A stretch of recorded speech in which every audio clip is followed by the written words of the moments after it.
Shut up and sit down.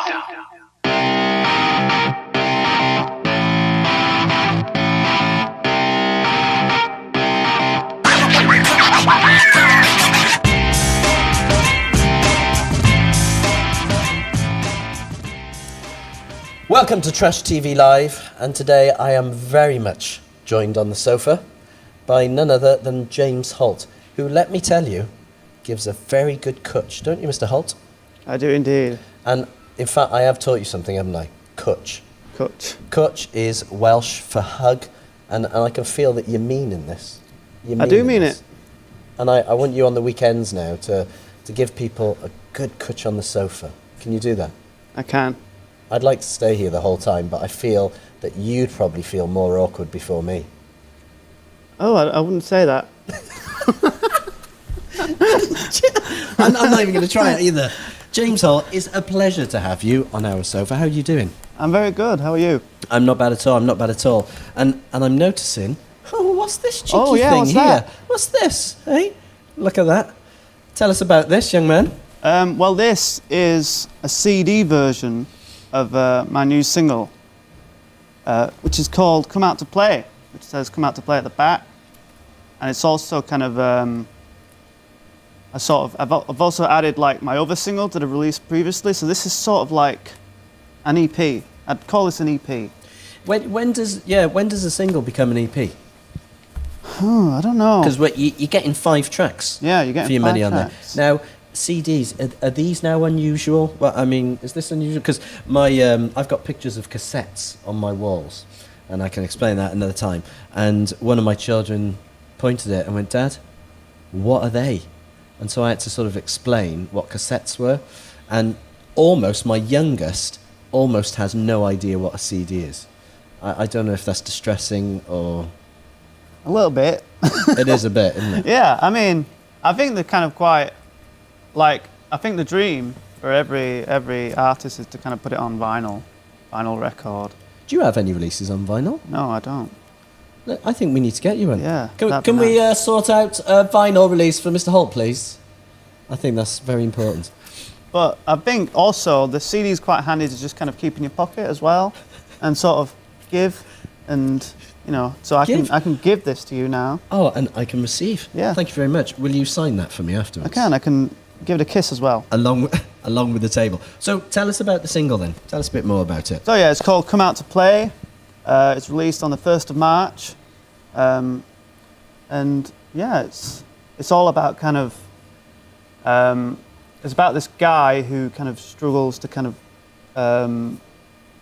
he struggles with anxiety and and you kind of follow his journey throughout his life. So in the first verse, his friends kind of come to his window and say, come out to play, come out to play. And he says, no, I'm going to stay inside and do my homework. And then in the second verse, he grows up a little bit more, and his friends come again and say, come out to play, as in, come out and have a drink with us. And he says, no, I've got my work to do, I've got to save some money. And then in the last verse, he grows up one more time, just like we all do. Do we? And he has his own son, and he hears his son's friends come to the window and ask his son to come out and play, and he kind of gives him the advice to kind of go and enjoy yourself. Wait, I love your songs. You're a beautiful songwriter and a storyteller, and I don't know if you find that a criticism, but I think you're a wonderful storyteller. Where do you get your inspiration from? I don't know.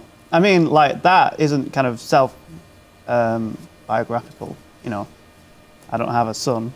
But do you, in your own time, what have your influences been? Have you, because I very much, lyrically, you're just wonderful. So did you, I don't want to put words in your mouth or even thoughts in your mouth, but, did you do a lot of reading, perhaps poetry? Was that something that you very much has been an influence in your life? Or did the music come first and then perhaps your lyrics? Yeah, I think it's definitely like the music, like, that kind of came, that's my kind of compositional processes. I kind of make the music first and then kind of think about what the song could be about. like lyrically, and then kind of add the words later. But I think Bob Dylan was the kind of guy who really kind of sort of made me kind of listen and think, actually, this, like the lyrical kind of content can be so much more, you know. So listening to your songs, I hear a lot of influences of artists like Bob Dylan, Nick Drake, Tim Buckley. Were they actually influences on you? Did you grow up listening to them, or did you have to search them out, find them, or is this completely, is it, as an artist, is it been an organic sort of growth? Yeah, I think it's maybe a mixture of the whole lot. Yeah. And like, I think I kind of listened to the bands who kind of were around when I was younger, like Oasis and like the Arctic Monkeys. And then you kind of what you do is you delve into them, and then you find out maybe who they listened to, who inspired them, and then you kind of follow down the kind of path. So that's kind of, you know, what happened there. So I kind of found the Beatles. You did your homework. Yeah, I did.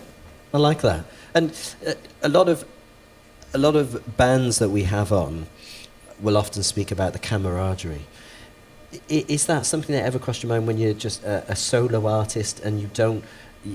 Because sometimes you play with a band, that's right, isn't it? But then often you will just have yourself.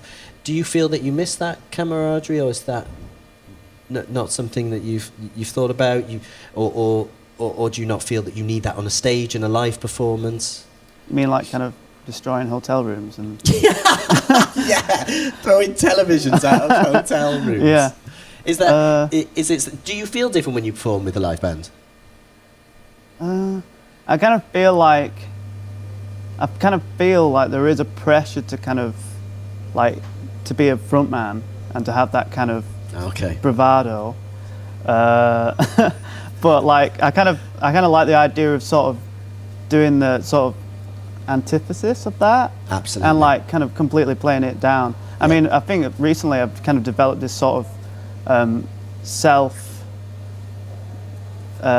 sort of like a comedic sort of thing as well, where kind of I might do a similar, like I explain the story of Come Out to Play, and I'll do that to the audience, and then also kind of get them involved and get them to shout, "Come out to play," at me.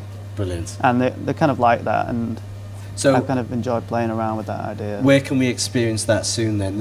Are you going to be performing with the band, solo? What's coming up now? Well, I've got a couple of solo gigs coming up at the end of March. One on the 23rd of March at Academy 2, supporting pros. That's a big gig. And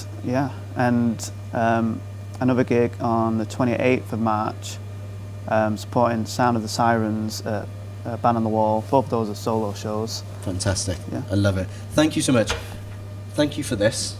I'm going to take it home with me after you've signed it. But first, you have to sign our Trash TV Live table. Okay. Come on, Mr. Holt. Right, I'm going to do like... Choose your space. Choose carefully. I want to do something completely different. Completely becoming of my character. Go on. He's going to sign it as my name. He's going to do a long drawing, and so we'll come back. That's it. He signed it. James Holt. Little James Holt. And thank you, slightly bigger James Holt. You're a star. Thank you very much. Thank you.